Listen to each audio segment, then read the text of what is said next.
Welcome back. And once again, Penn State loses to Ohio State. Our poor colleague, Pat Kerbler, is in Columbus right now and had to suffer through that game in person. So it's just myself, Tim, and Jared flying duos today for this one. And, before we kind of break down into all that went wrong, I do want to focus at least on a couple of positives. I'll say the run game got going early on, especially with Katron Allen, and they even were able to run Nick Singleton some, at least get him running to the outside, and he's got some momentum and pitch it to him. He ended up scoring a touchdown, and they despite going down 10-0 early on, they fought back, had a nice long scoring drive, and ended in a touchdown, and even when Ohio State struck back with a quick strike from Julian Sayed. I think it was to Jeremiah Smith or Carnell Tate, one of those guys.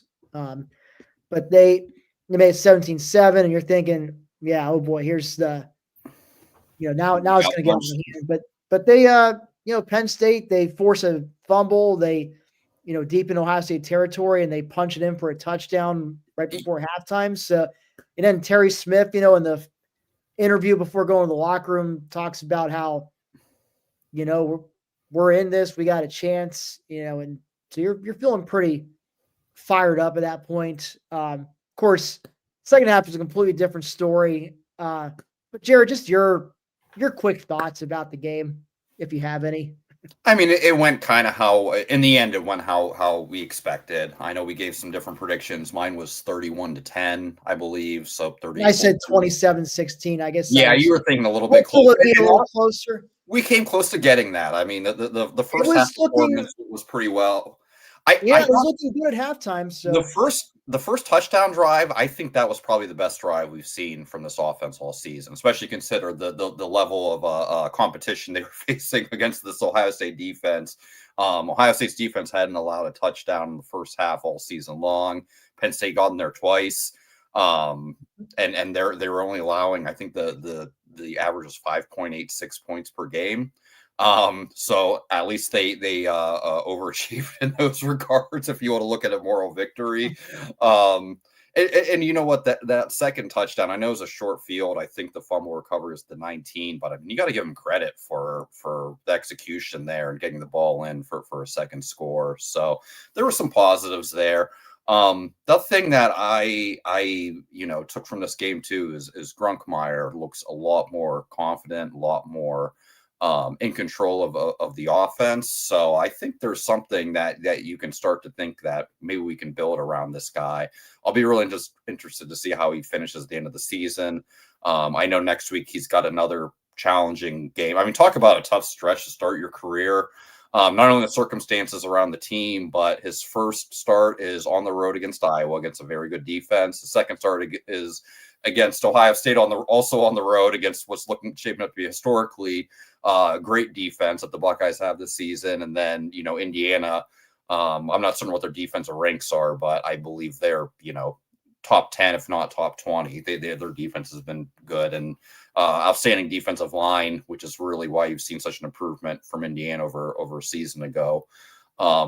So, Grunkmeyer made some really nice throws today. Showed a lot of poise. So it'll be interesting to see how he finishes the season from here on out, and what role he's going to play next year with obviously a new staff and a lot of uncertainty looking ahead.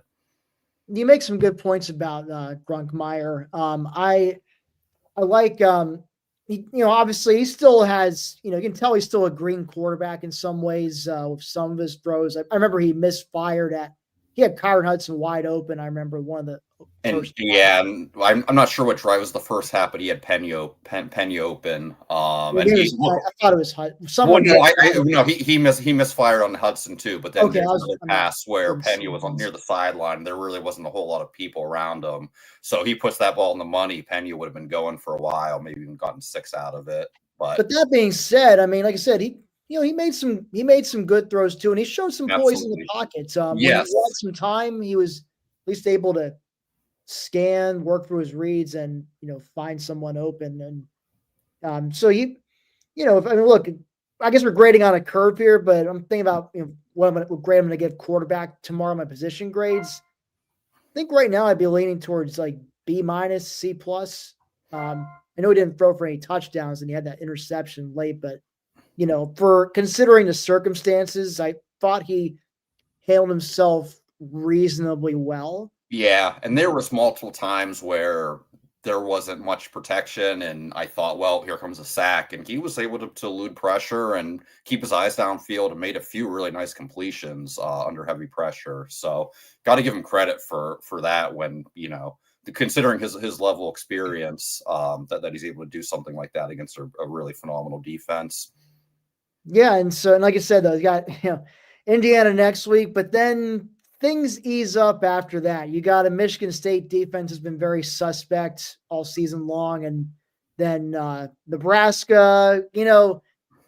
It's in Happy Valley, and Nebraska's in the trenches has been pretty shaky on both sides of the ball. So maybe some opportunity there. Rutgers, I would think he'd be able to have a little more success against them compared to Iowa, Ohio State, and presumably Indiana next week.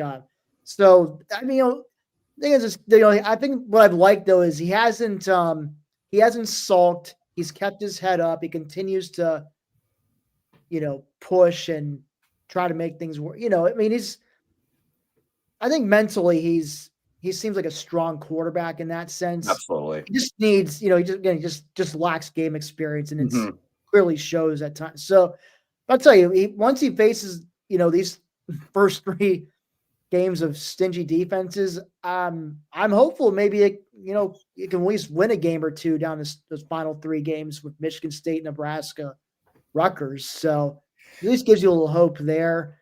So I guess speaking of other parts of the offense, receivers, I don't know. I mean, Monte Ross had a couple nice run after the catch. I mean, no one, of course, did anything spectacular once again. An offensive line, good in run blocking, pass blocking. Run blocking that I was expecting.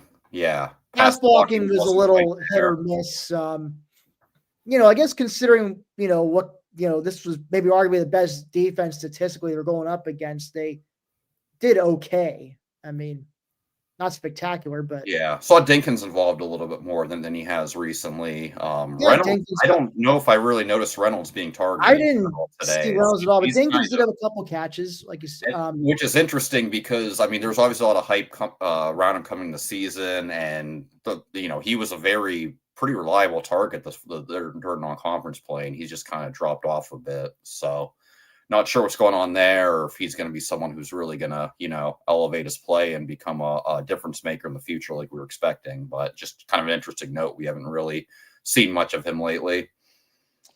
Yeah, it's something to keep an eye on, I guess, because we all thought he could be the next big tight end, star tight end, and that just hasn't panned out that way. What has panned out this season? Yeah, so, I mean, one more thing that hasn't quite panned out like we were expecting or hoping. Speaking of things that haven't panned out, let's talk about the defense. Jim Knowles getting embarrassed by his former team, an offense that I'm sure he's very familiar with. Interesting stat here: Julian Sayin, Ohio State's quarterback, he had more touchdown passes, 4 of them, than incompletions, which were 3 of them, for 316 yards. I'm surprised it wasn't even more than that. I seemed like he was going to hit 400 like Mark Sanchez did against Penn State in the 2009 Rose Bowl. They just couldn't keep up with Smith or Tate. I mean, they're two.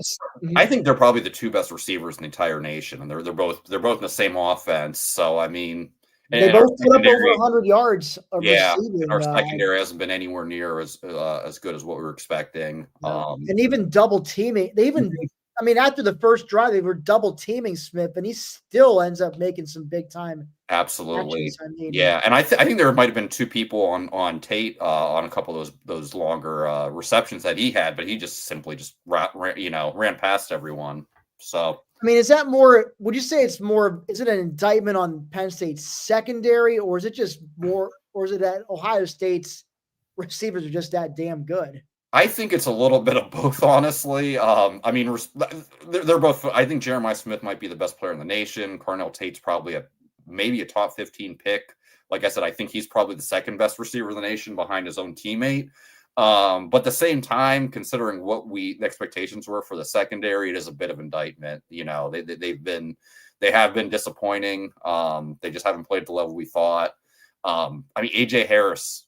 A lot of people thought he was a candidate for the Thorpe Award and maybe the best corner in the nation, and it turned out he's been a pretty big liability. Honestly, he's just been struggling all season long. So I mean, just like other guys in the defense, like Deni Dennis Sutton, Zane Durant, maybe Zakee Wheatley is the one defensive player who's lived up to the preseason hype, but everyone else, I mean, just nosedive this year in performance wise. And man, I think there was no greater moment that encapsulated this than early in the game. It's 10-7. Penn State had just scored. They had Ohio State in third down. They had Julian Sayin dead to rights. Deni Dennis Sutton, another guy, they had pressure on. I thought Dennis Sutton was going to bring him down for a sack, and Penn State would get the ball right back with a chance to tie or take the lead early on. And no, Sayin somehow escapes because Dennis Sutton once again just overran. Yep. And someone else was right there too. I can't recall who, but someone else totally whiffed. Yeah, and then so Sam scrambles, gets the first down, and then a couple plays later he finds one of his Tate or Smith for a touchdown. So it just that was just a perfect encapsulation of how this season has gone for the defense. It's just really baffling. And yeah, at this point, I mean, I know we've all, everyone's been on the fire Andy Kolnicki bandwagon, and it's pretty clear that he's done. I mean, I don't know if Jim Knowles is going to remain a part of any staff, whoever gets hired as head coach. I imagine they're going to bring in their own guy or someone they have in mind. Yeah, that'll be interesting to see how that works out. I mean, I know he's under contract for a couple years, and that was considered such a huge hire at the time.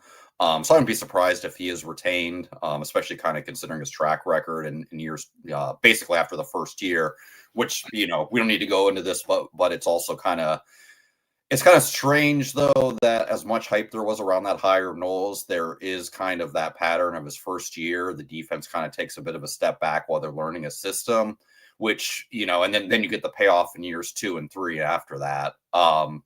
It's just kind of strange that was the scenario, considering everything we brought back, and we didn't necessarily, we're in a situation where we're rebuilding or working towards something in another year or two. This is supposed to be the year with all the chips we're in. So, yeah, I'll be interested to see how that plays out, because I could see either scenario. I could see the new coach coming in saying, yeah, we definitely want to retain Knowles, and we know what he can do, what he started to build, or I wouldn't be surprised at all if they just want to bring their own person in and, send Knowles packing. So neither would surprise me. I honestly think it's just whoever comes in and what their options are as far as, who they got through their plan to bring in a defensive coordinator. Thing is, you say, yeah, he needs a year to get but when you figure all the people that are leaving and or graduating, or people that may hit the portal, and also who the next coach might bring in, for the portal, or I get the feeling the defense is going to look vastly different. Personnel is going to look vastly different next year. So is a year one all over again if you have Knowles? I mean, if that's the case, That's I mean, it's a good point. Yeah, I would think maybe the next guy, whoever it is, might just bring in their own coordinators. So, we'll see. I mean, but yeah. Yeah. You know what I want to bring about the defense? I don't know if we talk about this too much, but I kind of wonder too if part of the problem with defense is defense is just simple physics with our defensive tackle position, where we don't really have a big a big plugger who just eats That's up a space, legit who absorbs blocks. I mean, we have a couple, we have a few decent defensive tackles, but no one, they're all a little those bit space undersized. eaters. Yeah, we don't have like a PJ. You remember PJ Mustafa and how? Oh yeah. I mean, obviously you remember him, but I mean, he was one of those guys that I remember one game. I can't remember who they're playing, and I'm watching, and Mustafa just really stood out to me, and I was writing the MVP post the following day, and I thought, man, Mustafa just really stuck out to me. I'm going to make him the MVP. I look up his stats. He had 2 tackles, no tackles for loss, no sacks, but he just made such an impact because he was kind of freeing up everyone around him to make big plays throughout the afternoon. And they just don't really have that guy. And it's almost like I could see why that they're just kind of a little bit easier to push around without that key component on your defensive line, like, right in the middle of the field. Yeah, I mean, you're right. I mean, I'd hope the next person they either bring with them from, if it's a current sitting head coach, maybe they bring some guys of them from their current roster over to Penn They're going to State. need to, yeah, because I Or mean, they hit the portal hard for some. And I think that kind of goes to there were some players. I'm forgetting. I think one was named Blay or something like that. But I forget where he ended up. But he was a name that I was getting bandied about as being interested in Penn State. But I guess Penn State kind of lowballed him with the NIL offering. And that's kind of a point of contention with Pat Kraft and James Franklin is, not, spending the big, to get all these top portal guys that they had a shot with. Are you talking about a defensive tackle? Yeah. I think, was that the guy from Louisiana Tech? Yeah, Louisiana. Yeah, because I think he was like the top defensive tackle on the market, and it almost sounded like initially he was almost I don't want to say shoe-in, but a very likely prospect. And Can't imagine what I can't remember where he ended up going, but yeah, it wasn't here. They probably sorely miss him too. I mean, yeah, and yeah, and you saw Bear Alexander's had a second life at Oregon somehow. Absolutely, it's nice to have a guy like him on our team. So, they need some bigger dudes up front. That's part of it. Edge rusher is one thing, but at defensive tackle, yeah, Zane Durant, he can be he can be powerful. He's also undersized. And he's kind of the guy who you need that big space eater kind of absorb and block so Zane Durant can do his thing, because he's really powerful and athletic and can get in the backfield and make all kinds of plays. And we saw more of that from him last year. But when he's supposed to be the guy, that's just it's not going to work with him kind of being on his own, leading the charge. It almost feels like I've seen his criticism before of it seemed like Franklin and staff was more interested in getting athletes as opposed to football players who are also good athletes. But it's more like, bring in the most athletic guys you can, and then, let them do their thing, or maybe we can mold it. But, that doesn't seem to be working. So I would imagine the next coach will have a different philosophy, hopefully. Yeah. And going back to what you said about a lot of new faces on defense, I mean, anytime there's a coaching change, a lot of times you just see a massive movement with the roster. So probably both sides of the ball will see a lot of people heading out and a lot of new faces coming in. Right.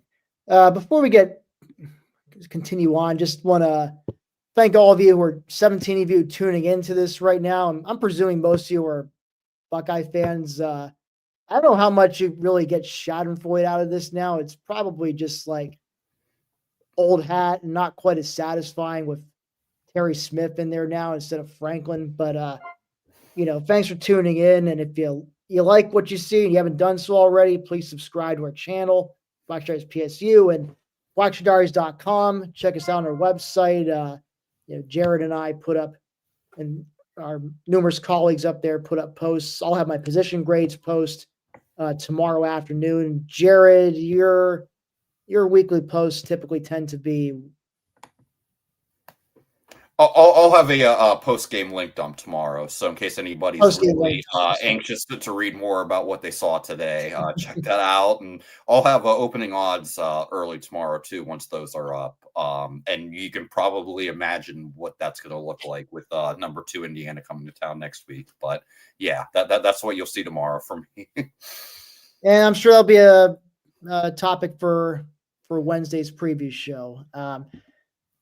So I guess before we wrap it up, I do want to, since we play in Ohio State, and since Ohio State is a certain offensive coordinator that's been bandied about as a potential future head coach at Penn State, your thoughts after today? Are you more on the Brian Hartline bandwagon or less, or about the same? I feel like I was pretty high on Hartline heading in this game, and today just kind of reinforced it. I mean, did a phenomenal job play calling. You saw what he's doing with this offense. I mean, Sayan is just unbelievably talented, but he just really, you can tell he's just a very well coached player who can read a defense, can understand where the soft spots are going to be. I mean, like you said, he had 4 touchdown passes and 3 incompletions today, against a fairly decent defense. So, I mean, I really think Hartline has done a phenomenal job. I think he's a candidate that we could really get excited about and see a lot of potential, especially compared to some of the head coaches that are in the search, where you're just kind of taking a swing and hoping he can do that. The new coach can do better than what they did at their last stop, just because we're Penn State and they're coming from, whether it's Missouri or Louisville. But, the thing that really kind of, things can go either way. But if you think about Hartline and his situation, he's a coordinator, won a national title last year. But you look at, Dan Lanning, he was a defense coordinator at Georgia before going to Oregon. Going back to Dabo, if we're going to talk national title winning coaches, defensive coordinator under Saban, Kirby, defensive coordinator under Saban. Who else am I? There's Day, offensive coordinator under Urban Meyer, who won a national title. So if you're going to be taking, and again, if you're going to fire a coach like Franklin with the idea you're going to bring someone who's going to go from 10, 11 wins to, in the national title game or national title winner, then, you're taking a big swing either way. So why not go with someone like Hartline, I think. So I would be very happy if he's ultimately ends up being the pick. Yeah, I would be quite satisfied with it too. And I think with Hartline, you'd see some pretty incredible wide receiver play. So if nothing else, I mean, that's something that we've. You know what? I am desperate for some good wide receiver play, Jared. It's been Jahan Dotson, was he the last quality receiver? Like the last guy where you just had a lot of confidence in that could make a maybe play. Parker Washington to a lesser extent. Yeah, yeah. But definitely Jahan Dotson was the last true stud receiver that Penn State's had, and that was 4 years ago now. I mean, 4 years removed from Jahan Dotson lighting up opposing defenses. So we desperately need somebody, and of course, it also starts with a quality quarterback play and play calling. So whether it's Hartline who's going to call the plays himself or he brings in an offensive coordinator, I don't know, but I'm sure the offense as a whole should look better if Hartline were the hire. I would hope. I'd imagine. So, yeah. Speaking of other coaches that are being bandied about for the job, Louisville, Jeff Brom, currently trailing by 2 again at Virginia Tech, but it's early second quarter. Okay, that's a 3-3 game. Matt Campbell is currently, his Iowa State team currently losing 24-19 in the fourth quarter to an Arizona State team is starting Jeff Sims, their backup quarterback. Ooh. So, yeah, yikes. I remember Campbell was in Nebraska last year, and I think Georgia Tech before that. But, man, talk about a turnover machine. And who else? I think there's another team playing that I'm forgetting. But, well, I guess those are the two right now. Of course, Matt Rule just signed an extension the other night, although you never know those things. I'm sure the door is always still open for him if Pat Kraft strikes out on all of his top targets. but they'll be playing USC tonight at home, which is basically a playoff elimination game for both teams at this point. And Manny Diaz, his Duke Blue Devils, pull off the 1-point win, 46-45 at Clemson. I guess they went for 2 after scoring a touchdown late in the game. I don't get ESPN right now, in the ESPN channels right now because I have YouTube TV, but I guess you watch it, Jared. So it sounded like an exciting finish. So yeah, they were down 45-38, scored a touchdown and gambled and went for 2, which I don't know. So we're getting way off topic here, but I don't really understand why that's not a more common strategy. When you get a late touchdown to potentially tie the game, I mean, you just went the length of the field. The defense couldn't stop you. You got the momentum. Just go for 2 and try to win it then instead of potentially getting into a 2-point conversion battle going back and forth if you get into multiple overtimes. But anyway, I agree with that strategy. Yeah, I agree with that strategy if you're the underdog. If you're like a heavy underdog. Yeah, that's fair. Yeah. I mean, you're trying to imply that against Oregon that Penn State should have gone for 2 after scoring. And I am, yes. But I have the benefit of hindsight. I think Penn State had the momentum. I feel like Penn State had the momentum, though, going into overtime. And, and I was right. They scored on their first possession in overtime. It was up to the defense to make a stop and win the game, Yeah. So, I mean, and of course, also, if they had gone for 2 at that point, would you have trusted them to actually convert it? Because I wouldn't. In the moment, I do recall really wanting to see them go for 2 there because I just felt like they did have the momentum. Their offense had starting to suddenly come alive. So I just said, you know what, let's just do this here and have them one make or break play. But of course, they go for it and they don't make it. Then there just would have been so much criticism and we all would have second guessed it. So we have hindsight at this point. By the way, speaking of our future opponent, Indiana, they're currently trailing 3-0 at Maryland about 5 minutes ago. Indiana threw an interception in their own territory on their opening drive, and Maryland, converted that into a field goal. So good on the Terps. And, Maryland's kind of giving them a hard time right now defensively. So, although Indiana's one of those teams where sometimes the first quarter they look a little lackadaisical, then you look up and they score 4 touchdowns in the second quarter. So yeah, I mean, plenty of time for Indiana to get their act together and still blow them out in the end. But something to keep an eye on. Yeah. And maybe if Penn State can get off to a start like that next week, that sure would be nice. But we'll discuss that and more on our previous show Wednesday when Pat rejoins us, presumably. So, Jared, any final thoughts on today? I think we covered all. It's just disappointing that I know the expectations weren't high this year, but 9th straight loss to the Buckeyes, so definitely hurts to drop another one. And also, it's at least next 2 years Penn State won't play them in the regular season. I was about to say, we'd love to see them play them still because that means we're playing the Big Ten title game or the playoffs, but. It's for now. Mercifully, they're off the schedule for the next 2 years. So it's gonna feel strange next year because it's just been like an annual event for so long. Good, well, this is good, bad, or ugly. ugly. Them every single year since joining the Big Ten in 1993. So this is going to be the first time they ever go off the schedle for us. I think they're the only Big Ten team we have played every year since joining the conference. It's gonna feel strange, like the season just missing something, I guess. But hey, maybe everything they get a slam dunk higher, and we meet them in Indianapolis next year, or the college football playoff. But yep, there you go. So always a possibility. Always next year. So we say Cleveland. Always next year. Always, yeah, exactly. You're Browns fan, so you know how it works. So yeah, I guess until 2028, unless of course,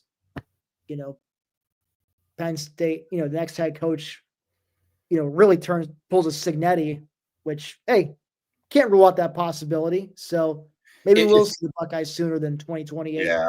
If you had to pick right now where the Buckeyes are national title pick. Going into today, I would have said yes. I have some questions and I have concerns for their ground game, though. I could see that, yeah. Because I think, better defenses are going to be able to keep that running game in check, and and a better secondary won't allow Smith and Tate to run as wild as Penn State did. So they can cause a better defense is going to give them some problems. That's fair. Like you're saying, to be one dimensional. They could get into a tricky matchup where the struggles in the run game could depends on who they draw in the playoffs. But I'm not sure. I'd have to kind of look though and see what the projected field looks like before I can give a definitive. Because I don't know if there's any one team that really sticks out as they're definitely the favorite easily. Yeah, exactly. Ohio State, maybe they still could repeat as champs. It wouldn't surprise me, but they got flaws. So does every other team that's projected to be in right now. So absolutely, should be interesting. But anyway, that's reached the half-hour mark. That's more than enough to talk about this game and other BS. So we'll see you guys again on Wednesday. The three amigos will be back in action then. Thanks for tuning in, and I guess only 4 more of these left, so we're almost in the home stretch, folks. So hang in there, and we'll hopefully by the end of this month, it's November 1st as we're recording this, we'll maybe have a head coach in place. So we'll see you guys Wednesday.